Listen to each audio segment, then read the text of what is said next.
Most chess players learn early on that a rook is generally worth 5 points, while a bishop is valued at 3. But what if this widely accepted truth is not always the case?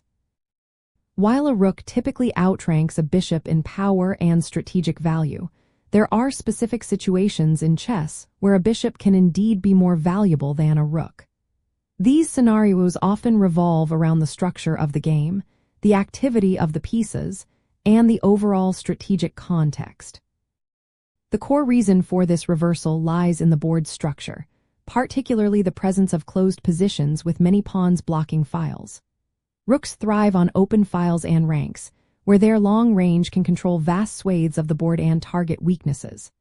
In contrast, bishops, with their diagonal movement, can often navigate and exploit weaknesses in closed pawn structures more effectively than a rook that is trapped behind its own pawns.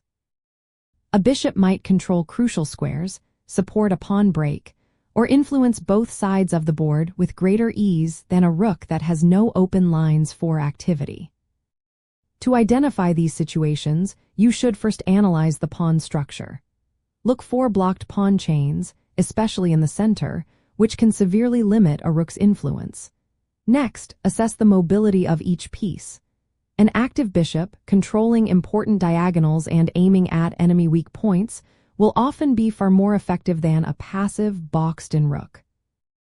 Consider whether the bishop can participate in a kingside attack or defend key squares, while the rook has no immediate targets or lines to penetrate.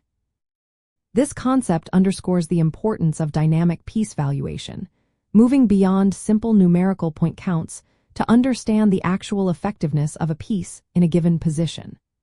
Recognizing when a piece like a bishop can outperform a theoretically stronger rook is a hallmark of advanced positional understanding, allowing players to make more accurate strategic decisions and even sacrifice material for greater activity.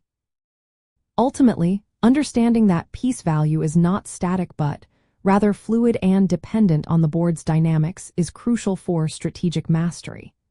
It allows you to transform your perception of the game, enabling you to identify hidden advantages and make the most of your pieces, regardless of their standard point value.